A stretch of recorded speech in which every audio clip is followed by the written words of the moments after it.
It was an epic year for terrible TV shows. We'll cringe our way from smallest disappointment to the biggest pieces of unglorious rot sewn together from the remains of your favorite famous franchises to violate screens everywhere this year. Here are the biggest failures I hate watched from 2022. Let's kick this off with The Witcher: Blood Origin, which comes out just in time to ruin Christmas. It has everything audiences don't want. Writers who clearly hate the source material, generic fantasy archetypes, and a glacially slow plot, all wrapped up in the format where amazing stories go to die. The prequel. But it does have some funny YouTube comments on the trailer, so definitely check those out. Next up, we have Blockbuster. I was excited for this bit of nostalgia bait, and it should have been an instant cult classic. While it will never develop a cult following, it could definitely cause mass suicides if anyone actually watched it. Alright, next we have Halo, which takes place in the conveniently created Silver timeline, which must mean dumpster fire timeline or total shit timeline. Rather than take advantage of the extensive game and book lore to make an epic piece of art, the Halo writers made a show that took fans on an emotional journey of alienation, frustration, and total rage as it tore up canon, introduced totally unnecessary side characters, and settled for visual effects that weren't even level with the first Halo video game. Oh my god. Next we have She-Hulk. You can divide bad writers into two types: those who wrote for She-Hulk and those who haven't.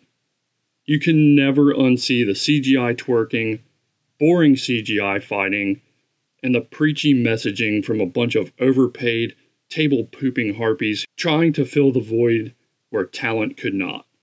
In 2022, it was just too hard to resist letting a bunch of bitter, overprivileged, self-important bozos butcher beloved classics. After suffering through the first 4 episodes of Willow, I knew this was a masterpiece of miserable television that I would never recommend to anyone. Willow is a sloppy copy and paste of Parks and Rec humor, mixed with someone's first attempt at a Dungeons & Dragons campaign, if that person woke up too early from brain surgery, where the surgery was them actually getting a brain. I'd say you can look forward to the credits because you know it's over, but Willow has decided to destroy hit songs at the end of each episode.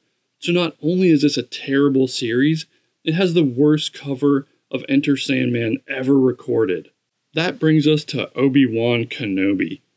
The morning after Obi-Wan premiered, hospitals everywhere were overwhelmed with a record number of facepalm injuries.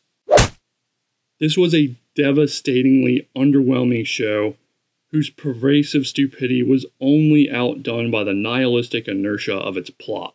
You'll never be more bored than when watching Obi-Wan Kenobi. Disney pushed Obi-Wan out of his own story, created the dumbest chase scene in television history, and turned fatal lightsaber thrust into toothpick jabs. 12 seconds later.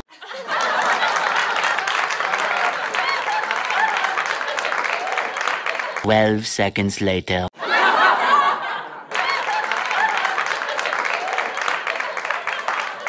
That's just what I'm able to finally say after 7 surgeries to reconstruct the parts of my brain that this show destroyed. After I finished watching this show, I thought it had to be the worst one to be pushed out this year, if not in the history of television. Unfortunately, I was wrong, and I would eventually plunge to new depths of misery and despair. What could be worse than Obi-Wan and She-Hulk? The Rings of Power.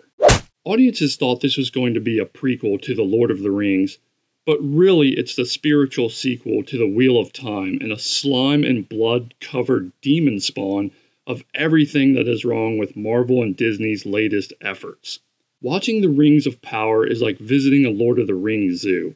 You get to see some of the legendary characters from the stories, but they don't really do that much. The Rings of Power dragged cringe dialogue to new depths, and at the same time created new lows for nonsensical exchanges that looked like it was either written by a poorly trained AI or the writers from The Rings of Power. The show masterfully borrows its pacing from Obi-Wan Kenobi, so not only does nothing really happen, none of what happens is really all that interesting. And that really sums up all of these efforts in 2022. Nothing really happens despite enormous budgets and enormous wells of rich lore to draw from.